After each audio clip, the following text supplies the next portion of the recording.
Now we also look at another category of drugs which are used in what? Cancer. That's treatment of cancer. So we call this what? The cytostatic.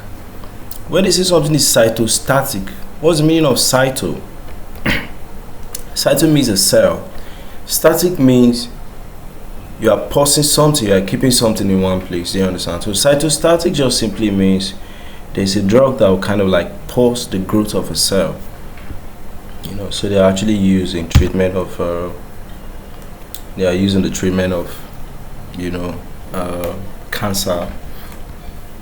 So in the different drugs that are used for the treatment of cancer, we have the ones that are cytostatic, they will pause the activities of the cell.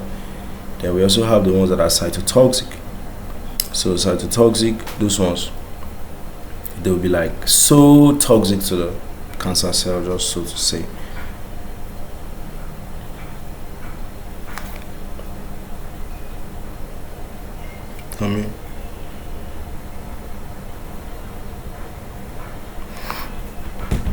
So cytotoxic or cytostatic agents, they are a major class of antineoplastic drugs.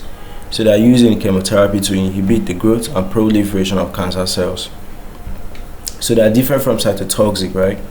So cytotoxic would directly kill the cell, while the cytostatic, this one will basically just pause the activities of the cell. The cell is dividing, producing other copies of itself. This will come in and stop that. So what are cytostatic agents? They are drugs that will halt or stop, you understand? They slow down the growth of the cell rather than killing it immediately. These ones will mainly slow it down. Their role in chemotherapy, they are widely used in treating all those cancers, and often they combine it with surgery. So if I give the drug that will stop the cancer from growing, and I'll now do a surgery now, cut the cancer out. Mechanism, they interfere with DNA synthesis, mitosis, also metabolic processes, and they also prevent the cell from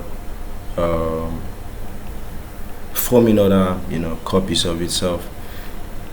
Main classes of cytostatic agents, we have the alkylating ones. So this ones, they form bonds with the DNA. So they now make it that the DNA will just be cross too much. Do you understand? So to make it that everything will not be coordinated and the cell will just have to pause its activities. So for these alkylating ones, we have examples like the cyclophosphamide, we have the chlorambucil, we have the Melphalan. Then they are mainly used in treating all those cancers of the blood mainly. They'll have the antimetabolites. Those ones, they mimic natural metabolites, but when they get into the DNA or RNA, they rather disrupt the synthesis. Examples, we have the methotrexate, we have the 5-fluorouracil, we have the cytarabine, we have the mercaptopurine.